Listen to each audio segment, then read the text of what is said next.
आहा कितना गरम गरम मसाला डाल के ब्रेड पकौड़ा बनाई हो। मुखिया के भाई आवता ना कहेला सब क्योंकि मुखिया के भाई के खुश कह देबू ना तो कॉलोनी कसहू पास हो जाई। बताओ 2 लाख रुपया मिल जाई। आय हमू चाहतनी कि पक्का के घर में रही दूसर के घर में कितना दिन हम गुजारा करब हो। यही से तो बाजारे से ना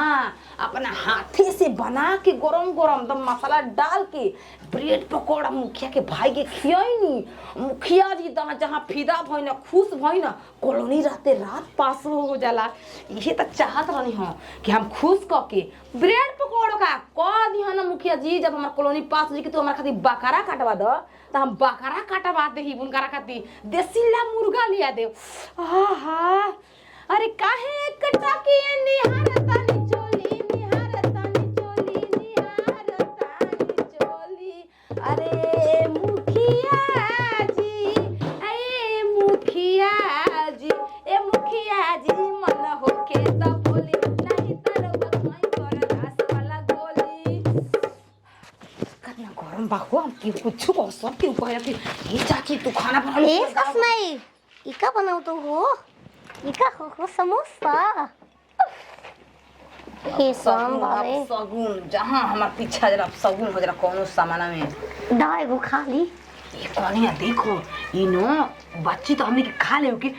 आओ तो ना मुखिया के भाई उनकरा के खुश को देल पखिया पे के नो ओ जाके अपन भैया से कहे ना घरे खाना नहीं के में रहत। देखो हित गण के ना बड़ आदमी के सेवा सत्कार कर हमनी के फर्ज बा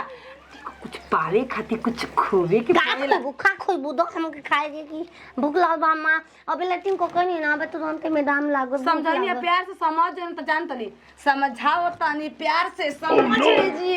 तो रेल क्या जाएगा अरे सब टूट दिया जाएगा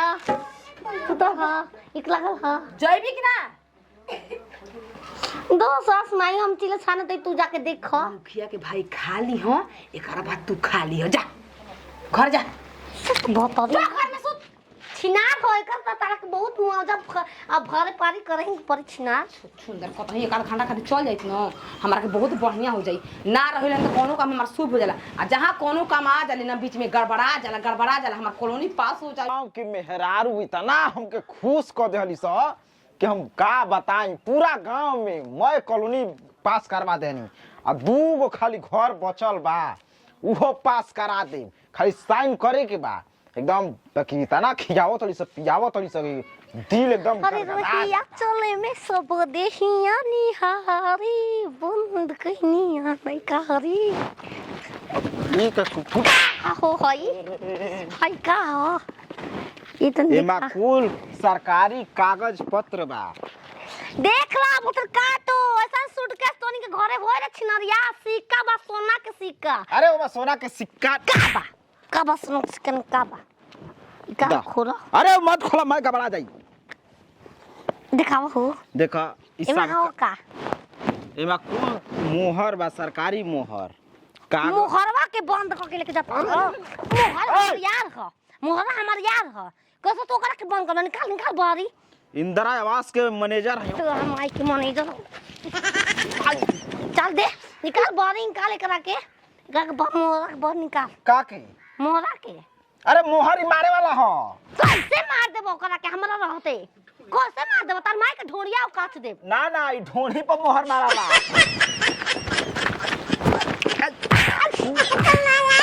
लगा दे कपड़ा हो देबो कि ना दे अरे का करबू तार माई के तू का कर का बोले चिन्ना आहा पावर वाला चश्मा है अरे बड़ी बाप की बेटी हूँ मैं मुंबई से आई हूँ तू क्या पटाएगा मैं बेबी हाई फाई हूँ चुप छिना रे तोरा के बीच में गलत बोल रे पटाने नहीं आए हैं के हरे ऐसा बात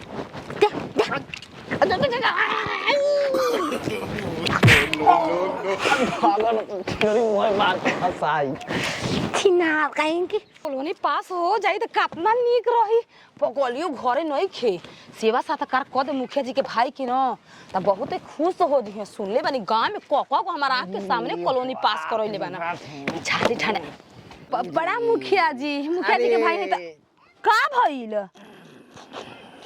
और कमरिया में दर्द दर्द नहीं है ना? अरे दर्द के पूछा तारू एगो ऐसन मार खाई गाय पीछे पड़ गई है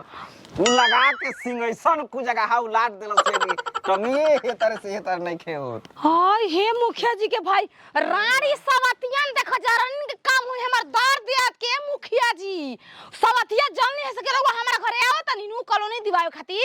ई छिनरी खोल के छो देनी है से जान से रहुआ के मारे उखाड़े खाती और ई छिनरी देख देख के जरेली सब टांग रहल तू ये टांग पे उ मार देलस दू टांग के गाय त आज तक हम ना देखनी हम जे छियार दे रहती मगर सरकारी पैसा खइले बनिए त ना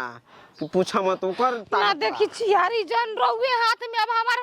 सब कुछ बाटे रहुआ पास करा दे तू अपन लिया सफेद सफेद परा ले जल्दी मोहर मारे सर मारिए चले ना मुखिया जी देखिए अभी जाए के नहीं के देखिए पहले रहुआ नाश्ता करी बन बन ब्रेड पकौड़ा रहुआ खाना खाई आ नूरानी तेल से रहुआ के मालिश करब तब रहुआ के जाए के वजह से तुरंत में लेके आओ तनी तबे करी ना के मालिश करो सब खियाओ सब पियाओ सब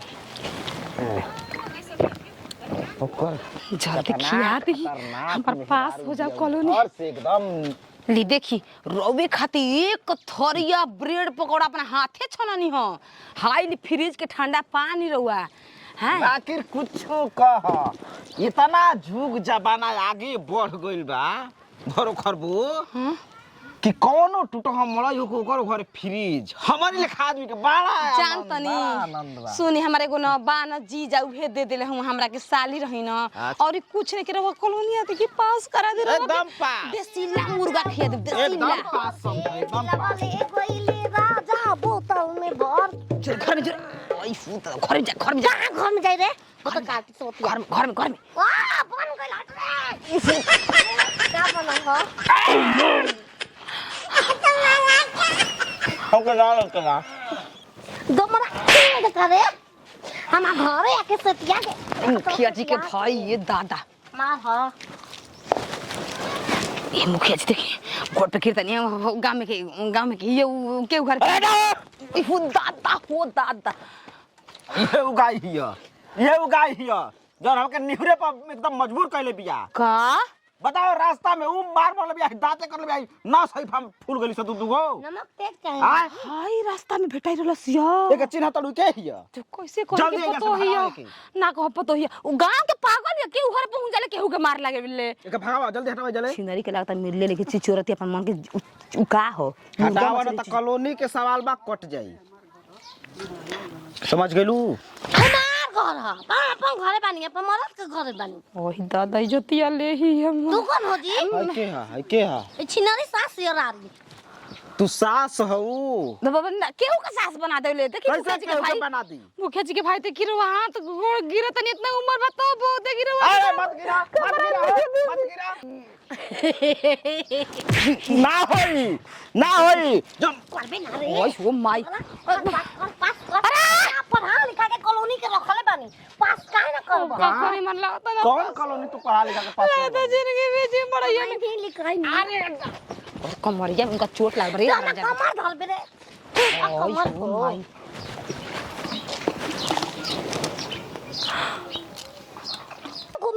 तू चाहत का बाड़ू का चाहत रू हमार कॉलोनी पास हो जाओ हम ये चाहत तू पास के चक्कर में बांस हमारा में डालवाओ तरू तो मन पुतू से